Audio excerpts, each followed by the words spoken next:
This video is all about what to do in your first 60 days as a product marketing manager. The goal of this video is to get you 1 month closer to passing your probation period and building authority in the process. By the end of the 60-day mark, you will have balanced quick wins with strategy, squashed any fears that they've hired someone strategic and only strategic or only tactical, and prepped for your 90-day mark.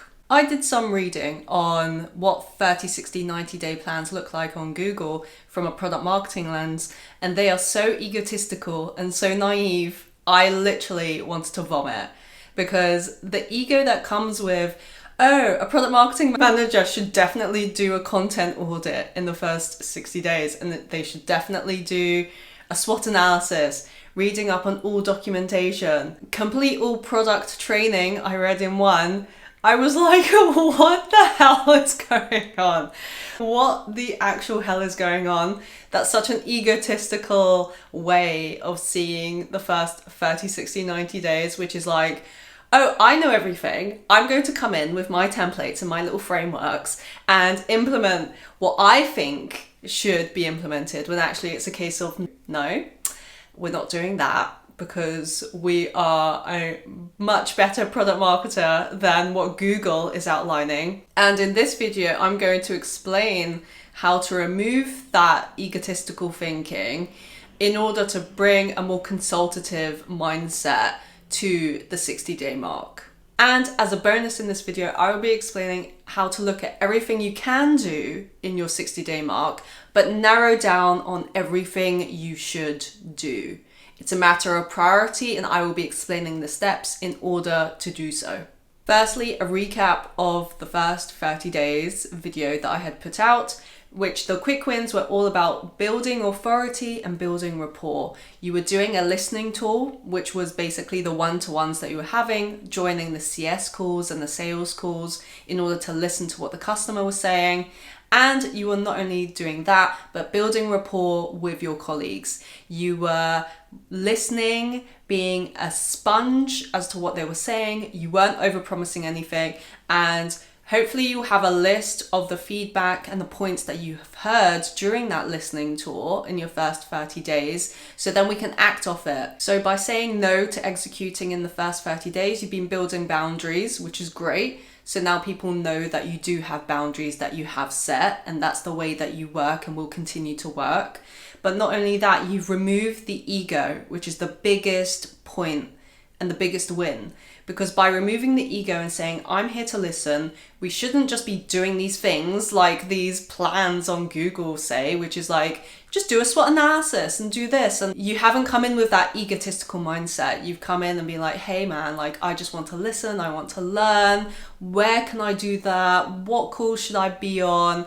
All of this, and that is awesome. It's great that you've done that in the first 30 days. This will lead us into a good place for the next 30 days in the 60-day mark. So what's the goal for the next 30 days? It's to balance the strategical planning and the tactical execution. A lot of fancy words in that sentence right there. It basically means you're going to be delivering stuff in the next 30 days.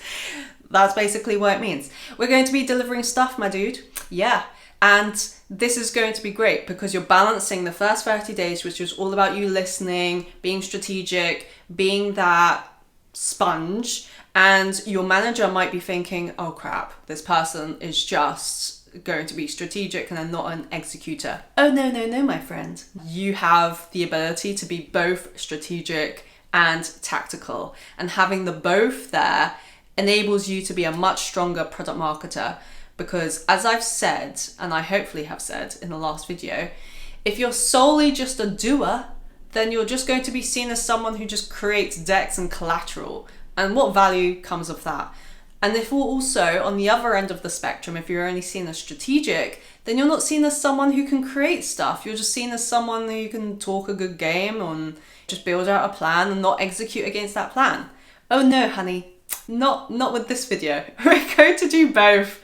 You're going to be set up to do both. So that is the goal of the next 30 days. You're going to be delivering stuff on the strategic end and also the tactical end.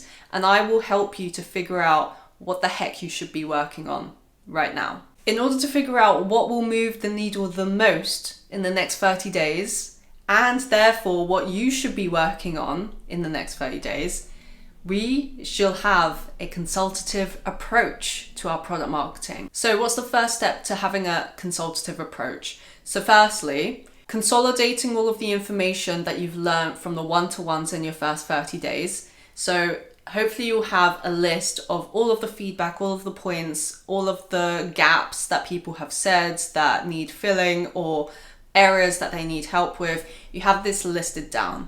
Now with this list, you take this list to your manager. You have a conversation with your manager. You book in, I would say 45 minutes, a solid amount of time to be able to talk through this. Because with your manager's help, you'll be able to learn what are the wider business goals right now. Has your manager set any OKRs, objective key results for you, or KPIs, so key performance indicators? Have they set that for you or not? And if not, what are the business goals that we're working towards right now? Are they more acquisition orientated? Are they more churn orientated? And that basically means, are we looking to gain more customers or to save the customers who are leaving us right now? With this information, you can start to compile, okay, which task will lead us to the goal? So for example, if your manager says, for the next quarter, we need to figure out how we increase adoption of our tools, how we increase adoption within our current customers, and that is the focus for the next quarter being 3 months. Then the goal out of this meeting is to walk away with a list of activities that you've heard that will be the highest priority, that will move the needle the most in the next 30 days, and will align to that goal of increasing adoption of the products or of features or whatever the manager has agreed upon. When the manager then has outlined the goal is adoption for the next quarter, you can be like, awesome, during my listening tour across the different team members, I've learned that sales are lacking sales enablement, or customer support don't have any documentation to share with customers and they send them to links that maybe aren't as effective, or customers, when I was shadowing a customer support call, a customer was asking us about a feature that was actually accessible within our tool and they didn't know it existed. So through these conversations that you've had in the one-to-ones and the shadowing, you can bring up some talking points with your manager to allow your manager to steer you in the right direction of which way to go. With your take on it as well, if you think, for example, oh, okay, customers maybe aren't aware about this feature, which is killer, and will increase product adoption, then maybe we should do a mini campaign around it. Maybe we should put it in the app, in announcements and notifications. Maybe we should include it in our email newsletter for the month. Then the activities come out of that. So you start to list down where are the gaps that I've heard and have your manager aligned and giving you and steering the ship in terms of what you should be working on right now that will get you closer to moving the needle and hitting those goals in line with the wider objective. And this is why product marketing is not a one size fits all. Do a SWOT analysis, do a content audit. I just can't believe that this crap lives on Google. I really can't, because it's not a one size fits all job. We come in with a consultative mindset. Where is the product and the company at right now? Are things going as well as in the interview, like I mentioned in my first 30 days video? And then speaking to your colleagues, you get a real take of where are the gaps. And then from the gaps, you think about and learn from your manager, what are the true goals that we need to be focused on right now? What am I focused on? And where are the metrics for me coming from? And they're usually orientated around the wider business goals, whether they're acquisition, churn related, whatever, adoption related, etc. So once you have that clarity, it all makes sense. So then you park and pause any requests from people in your teams who have asked for something that is unrelated to the goal for this quarter. So anything that's unrelated, do not work on.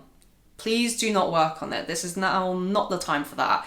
You work on the things that are related to the wider business goals and the goals for this quarter. And you make sure that out of what you have listed, and you walk through them. If there are some tasks that you're like, actually, I'm not sure if that's acquisition related or churn related, you mention it to your manager. You say, hey, I was speaking to James again, and James had mentioned this element. We should be doing webinars. And your manager's like, yeah, okay, that could actually improve product adoption. Yeah, maybe that's a tactical element of a campaign we could do. So having these conversations and trying to get the gauge on it is awesome. Now, what if you have a manager who isn't steering you in the right way or isn't as supportive as you think? Well, firstly, I would be utterly surprised if you came in with that mindset that I have said, like coming to your manager, being like, hey manager, awesome manager, I have a list of what I've heard with my colleagues from the one-to-ones I've been conducting. I would love your take on how I should prioritize these tasks aligned with the wider business goals. Coming at it from that angle says, I'm leaning on you and your expertise to guide me. Instead of you being like, hi manager, I've had one-to-ones with all of my colleagues, and this is what I'm going to be doing. And I haven't asked you about the business goals or the quarterly goals, but this is what I'm going to be doing. That's a completely different take. If you did that, that's not good. Obviously, that is not good. That's not going to build a very good relationship with your manager. If your manager says they want you to do everything, or they are steering you in the wrong direction that you think, for example, if they have actually said that the wider OKRs are around adoption, and they have then said, oh, you should definitely do something that's acquisition orientated, then it's a case of using the boundaries that you've set in your first 30 days to manage up, to create expectations, and to create your own plan in a way that doesn't poo-poo what they've just said. And a good way of doing that is to say, okay, I think what I will do right now is I will work on the highest priority items, which are the adoption-based tasks that we've agreed on during this call. And also, if your manager has thrown in any additional tasks that they think you should be working on, then add that to the list. And then say, if I have time at the end of the month, I will work on the acquisition task that you told me about. Unless that's a huge priority. Unless like the CEO has said, we need to work on this acquisition-based task right now, pop it to the top of your list. Like, use the context. And this is why I firmly believe having a consultative approach to what you're hearing is key, because you need to understand the context in which it's come, how it's linking to the wider goals right now, and therefore figure out, like I said before, with your gauge, your internal gauge, how to prioritize it with the help of your manager. But if they are pushing back, then try to set firm boundaries, try to manage up. And by managing up, it usually means communicating why you're going to do things a certain way. And usually it's the why and the context that puts them at ease or opens up dialogue for further communication and debate. And debate isn't a bad thing. I think it's key when you're trying to build authority, because it means that you can't be pushed over or pushed under the thumb. If you're able to be put under the thumb, it's going to be really hard to build that respect back, my friend. Like really hard. It's not undoable, but it is going to be harder in the long run. So that's why, and I linked this from my first video, I don't want to be like, oh, I need to pass my probation, so I'll do everything that everyone says. It's a case of just take a breath, figure out what are the highest priorities, speak to people that you respect around it, and usually it should be your manager, because they are the one who makes the call whether you pass your probation period, and we need you to pass that probation period. So yeah, align with them, get those lists, get that firm list down to a certain amount of tasks that you think are doable, and next we'll be speaking about how to build out a plan in order to execute on these tasks. But before we jump into building out the plan, my friends, we need to set up a regular cadence with the manager. So having a weekly call with your manager is key. And if you ever hear cadence, it just basically means time frame.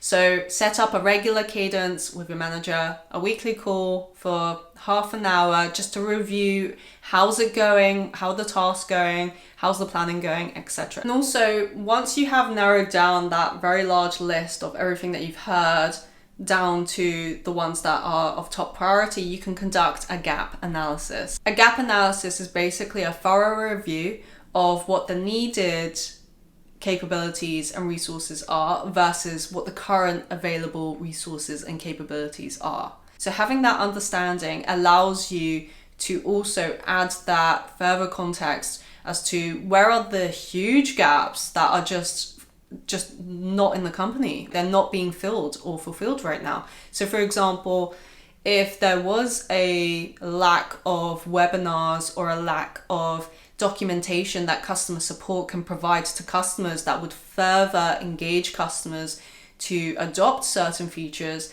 then that's a huge win for you in the next 30 days because you've noticed that there is a huge gap there that you can fill.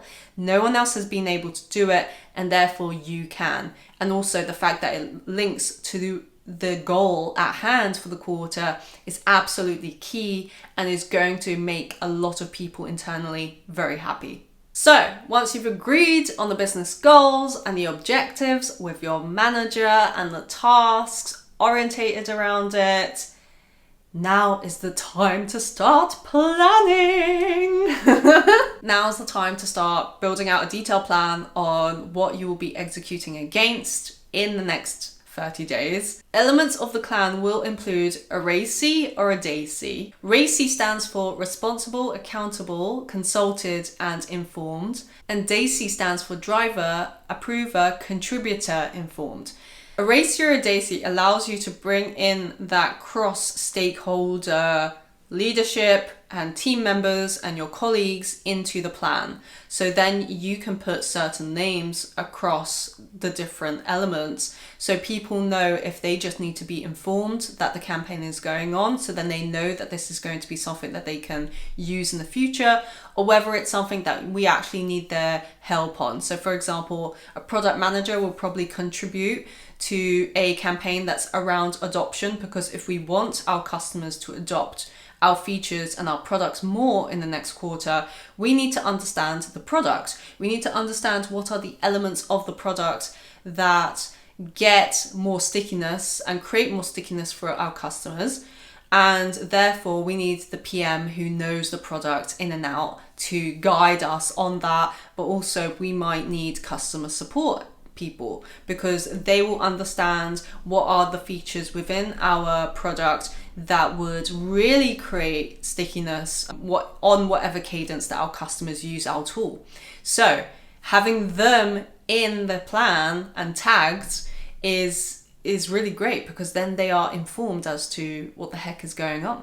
Also, as part of the plan, we'll need sections on what's the blockers that might come up during this campaign, what are the success metrics, so what does successful look like, what is the time frame and the deadline against this campaign or this plan, and what are the activities involved, and that will be covered in the next few sections. So out of this plan, and I don't know if you've realized it yet, you've created a mini SWAT team to work against the wider issue at hand, because through the RACI or DACI you have a couple members across different teams that are contributing to this plan and you are working together with. So you are creating this cross-stakeholder, cross-team alignment with certain members within your organization. So just to reiterate, the goal here is not to do everything. So to have a plan against a certain amount of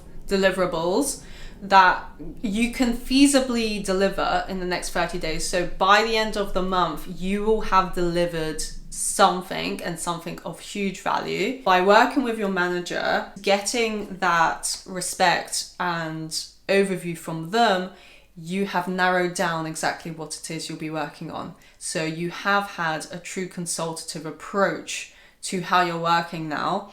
And this is something that you can take into the future. This is exactly how it should always be done. You work on what is a burning matter right now, and everything else is parked because we don't have the hours in the day. So the next section covers two types of deliverables: strategic deliverable, tactical deliverable.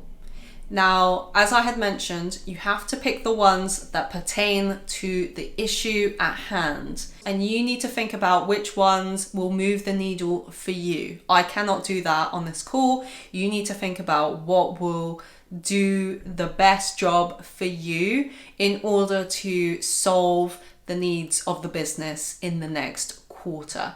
So firstly, tactical deliverables.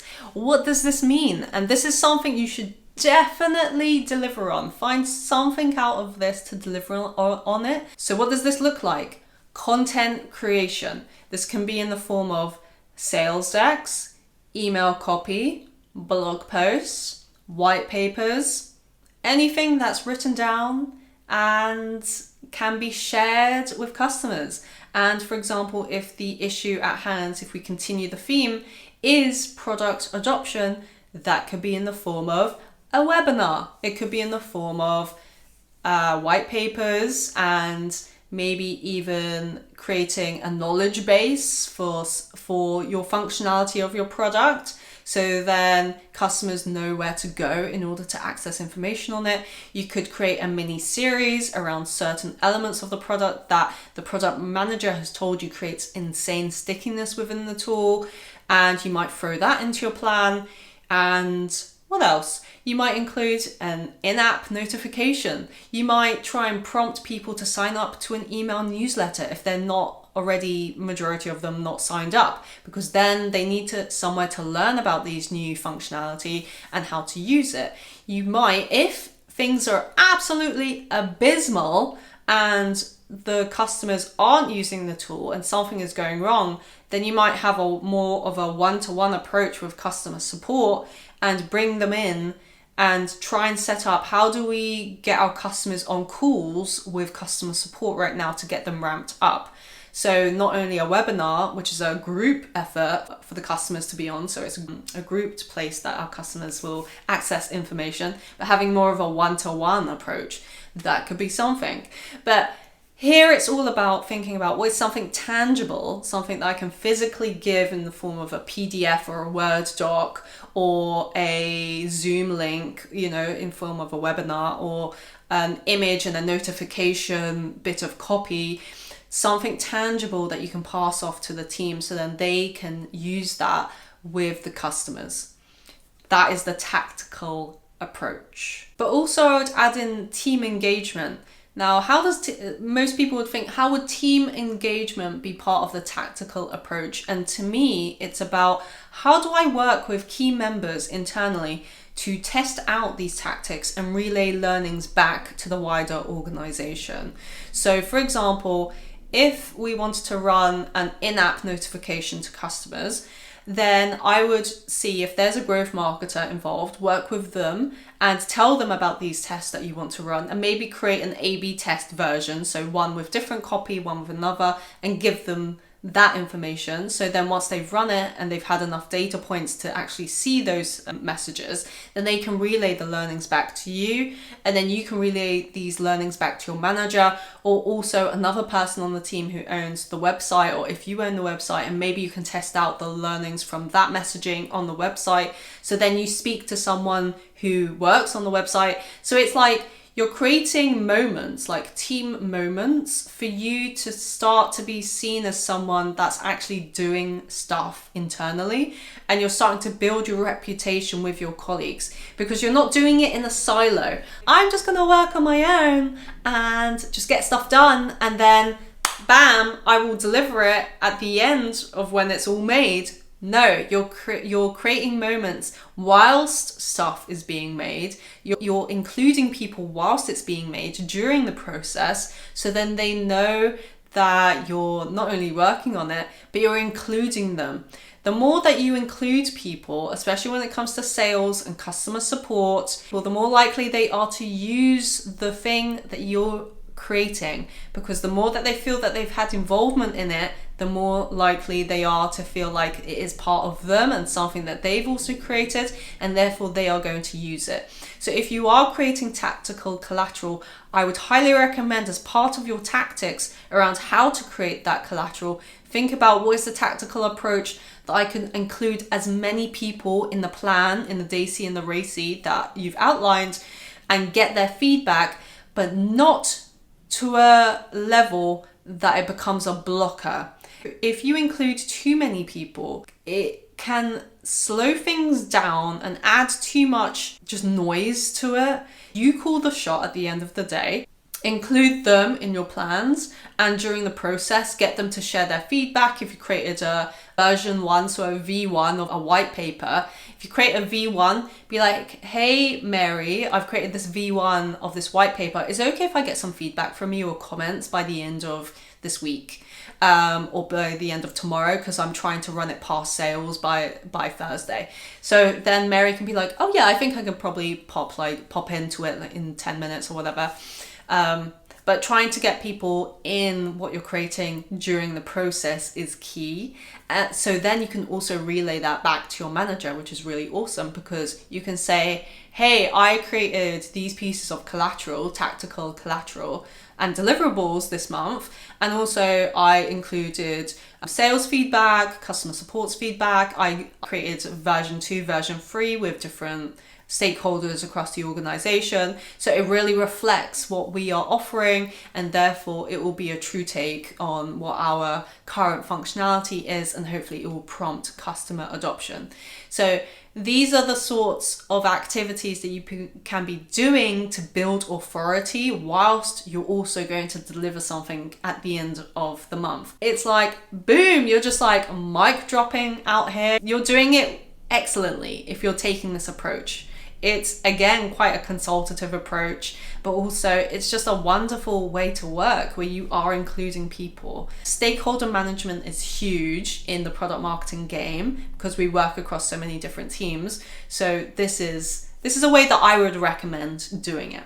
Moving on to strategic deliverables. Let's say a product manager comes to you during this month or even in the last month and has said, we're going to be launching a new feature in the next few weeks, and we need adoption of this feature. So now you can work with the product manager to learn what is the current go-to-market process. So GTM, plan and strategy. How are they currently doing it? What is their current go-to-market process? And what is it that you've learned from the one-to-ones that you can start to implement as tests as part of it? So for example, if the go-to-market plan does not mention including the feature in an email newsletter, then maybe you suggest, let's test that out during this month. So then you can have those learnings as to whether that pushes and prompts further adoption of this new feature. And not only that, if you work with the growth marketer to create a UTM link, and please Google this if you're unsure what this means, but basically a UTM link is just an URL that has a bit of code at the end that is able to then be tracked.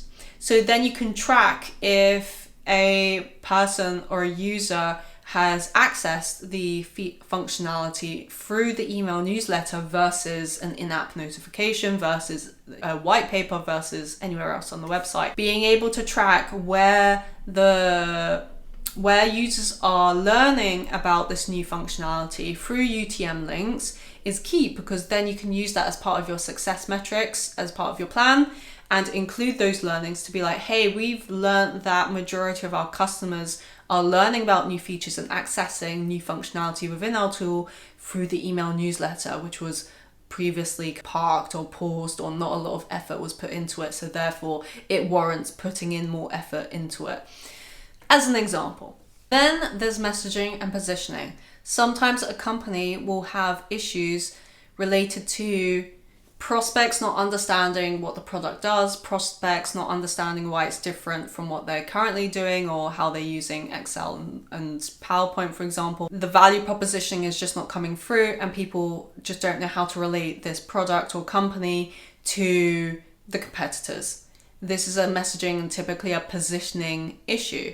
So for example, I had to face that in my 60 days. I created a LinkedIn post all around my first 60 days, as you can see here. As part of that, I worked on messaging, but have a read of this LinkedIn post if you'd like to see what I had to go through and how I figured out what to work on as well. Then there's also market and competitor insights and research. So for example, if customers are unsure how this product is different from what competitors are offering, then it warrants doing competitor battle cards, it warrants doing competitor research and relaying this information and understanding internally to product managers, to the sales team, to CS team. It might even warrant doing a product marketing roadshow in which you share these strategic findings internally and do a review of what the major competitor that the company is churning to right now has, doesn't have, where are the gaps that we have, do we have feature parity, and really scoping out why are competitors winning over us, and having that strategic intel relayed internally is going to be a huge win if this is a problem that the company is facing right now. Another one is, now is your time to do one-to-one customer interviews. Yay! Because now you know what you need to learn about. Now you know what the issue is at hand, so you can start to ask them about it. You can come from the call from that place. For example, if there is an adoption issue, then you can have one-to-ones with customers, and the first question is, how much do you use our tool? How many times a week or a month? Or what are the areas that you use in our tool? Could you share your screen and show me? What are the things that you absolutely love? What are the things that you wish it had? And you can keep going, probing to understand, why is it that they use our tool? Why is it that they don't? What is it that they would love for it to have? What would create more stickiness in it? Is there something that they think we don't have that we actually do, that they just need prompting and further training on? Is there something that we need to really push out as a killer feature that creates further adoption, etc., etc. If you're still feeling like, I don't feel ready to do a one-to-one customer interview, that's cool, dude, I get it. Then you can invite your product manager onto a call as well, or a customer support person. One thing that I would always say is this. This is one of the best pieces of advice that I can share to you. Do not conduct a customer interview without saying that you would like to do a customer interview with the sales or the support person or both who own and look after that account. If the account is a large enterprise or a mid-size and it's allocated either a salesperson or a customer support person or both, do not go above their heads and book in a customer interview with a user or the decision maker or anyone or the tooth fairy from that organization without speaking to your colleagues first. For so many freaking reasons. For example, a customer might be really freaking unhappy right now. You do not want to be interviewing them. You want to steer clear. You want to leave them in the hands of customer support and sales, because they will be doing activities to try and regain their trust or try and boost their happiness. You don't want to be interviewing them during that. They might be churning, so then you would have to conduct a completely different interview with them if they are going to leave at the end of the month or the year or whatever. Or they might be super happy, and Customer support and sales are always looking for an additional talking point or a touch point with our accounts. They're always looking for something that will engage them, so then when the time comes for a renewal, that they are warm, they're not a cold account. So having the salesperson or the customer support person asking on your behalf to have that interview, and they're on the call as well, it is such a respectful way of conducting a customer interview. I cannot explain how appreciated it is by your colleagues. So take that piece of absolute gold wisdom. You can really annoy a colleague if, for example, you've done a customer interview and you're like, yeah, I spoke to your customer, and they're like, excuse me? Like, you can't do that, because it's just, don't go over anyone's head. And like I said earlier, part of the tactical deliverables is figuring out how to include as many people during the process. And this is a prime, like, chef's kiss example of how to include a colleague. I would recommend doing it. Speaking to your customer support or sales person, colleague that you're getting good vibes from, and asking them, hey, is there an account that I can interview that I would love you to be a part of, but I want to interview them and ask them questions pertaining to our business goals right now that I'm trying to solve towards. That's another bit of recommendation. And also, drink your own champagne. So this is a modern take of the term dog food or dog fooding, which basically means use your own product internally. So drinking your own champagne is definitely a modern take on it. So I would use that terminology over dog fooding. Dog fooding is so gross. Drink your own champagne right now, and especially if the business goal or issue at hand is around product adoption. Now is the time that you want to start delving into the product, learning it, seeing it from the lens of your customer when they screen share during a call, but also you getting into it as well and testing it out and seeing what is it, or am I coming across any bugs that I should tell the developers about or the product manager about? Am I coming across anything that I need further clarification on? So then put yourself in the customer's shoes. Where would I go to find that information? I'm confused about this functionality. Where would I go to find that?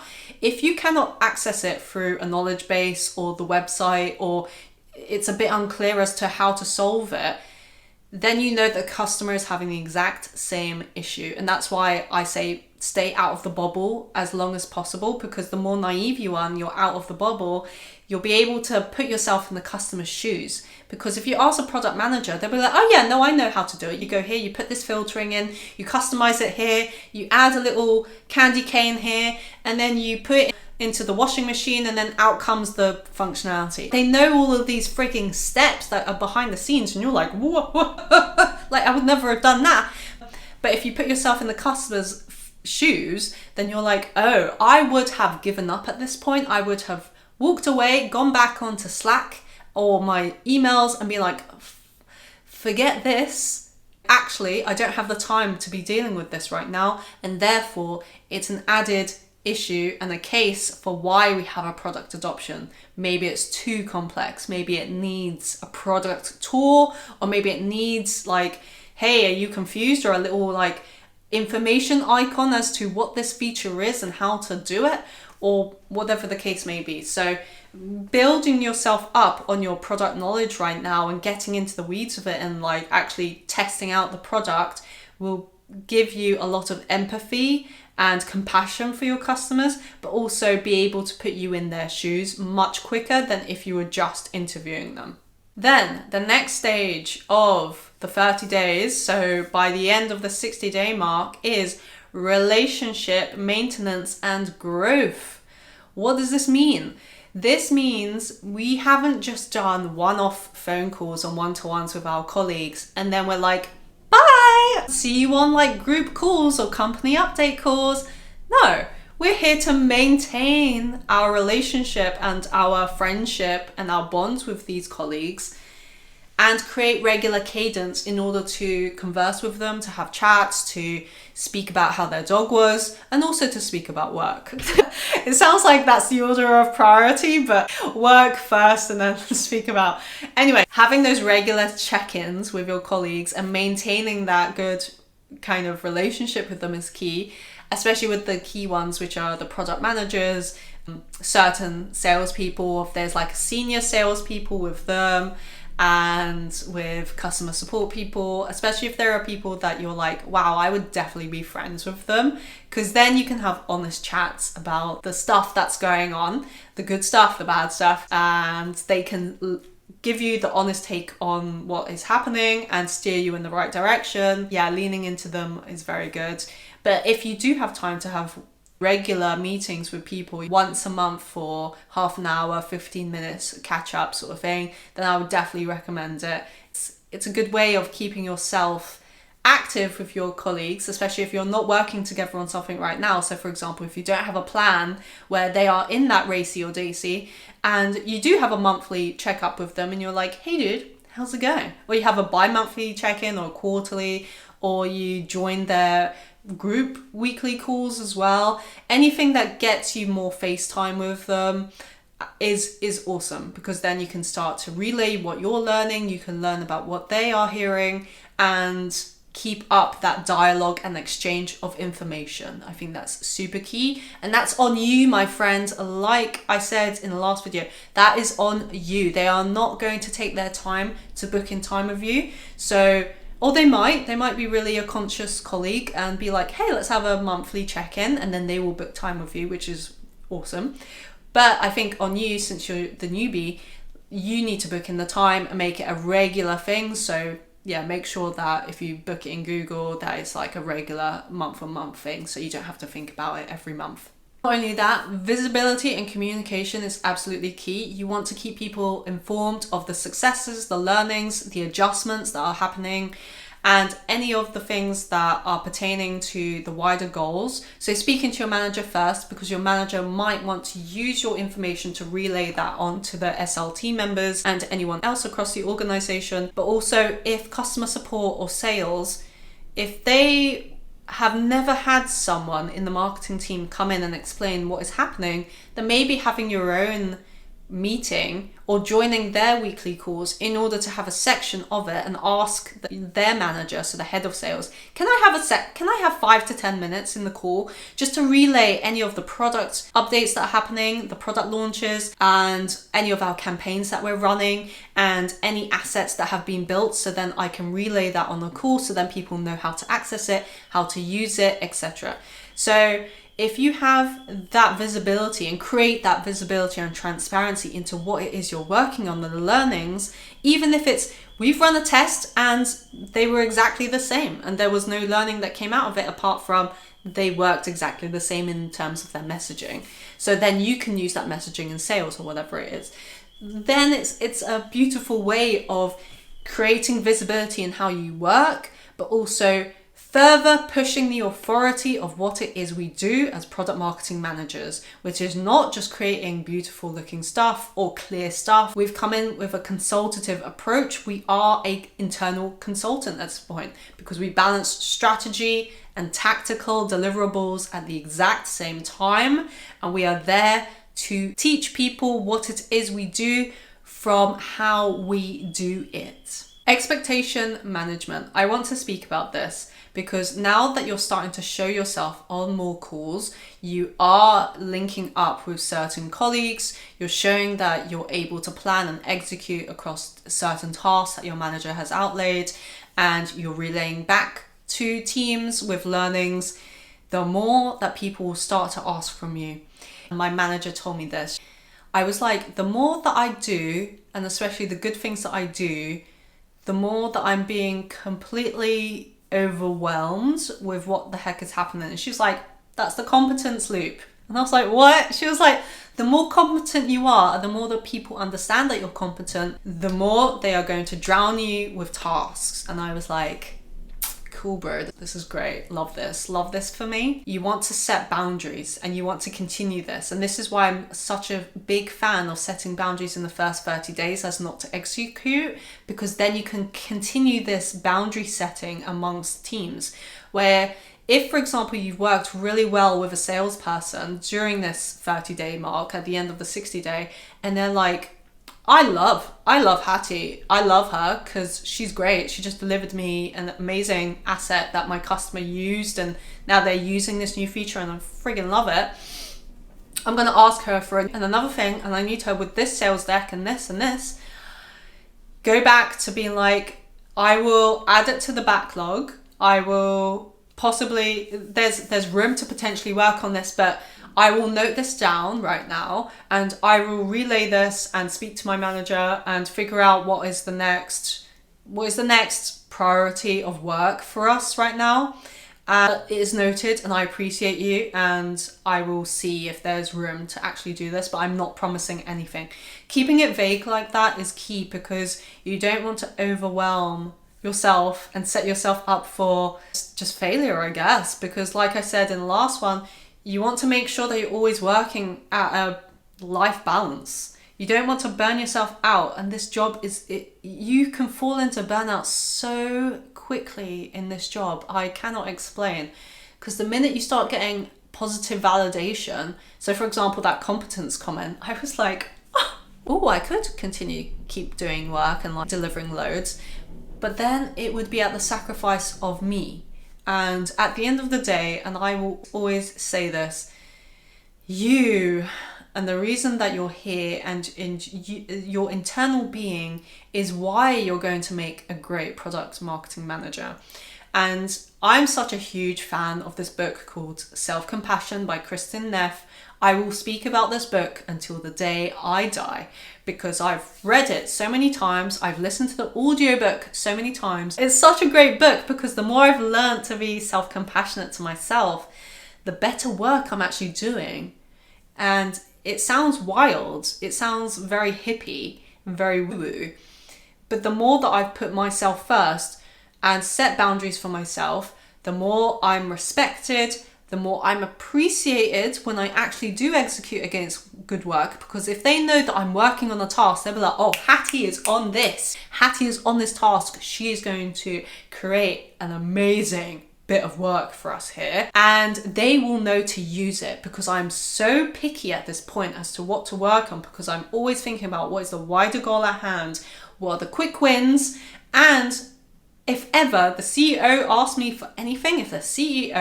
me for anything, top of my priority list. Everything gets paused unless it's like about to be done, but that task will always be at the top of my priority list because I know the hierarchy.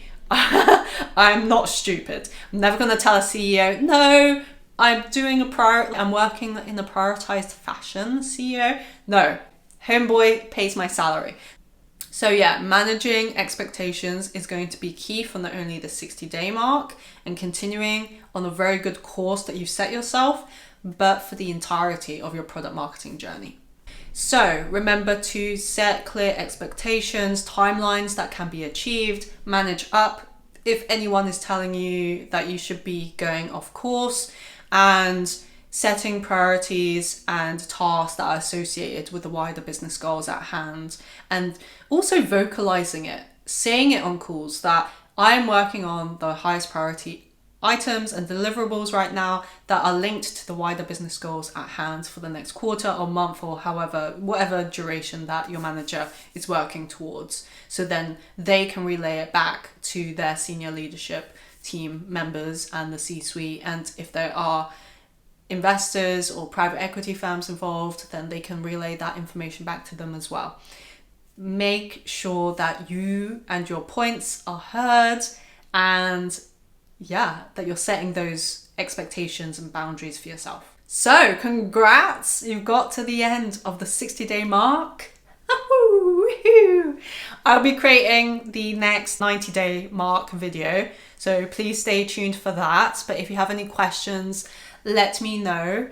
And if you are finding these videos useful, please subscribe.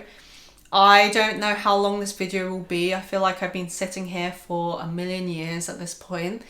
But I hope you're finding this useful. This is basically a crash course in how to pass your 30, 60, 90 days. And it's nothing that I've seen on the internet. And like I've said, the Google searches that I've done are just freaking useless. So yeah, I hope that this was useful. Let me know if you have any thoughts or comments, and see you in the next one.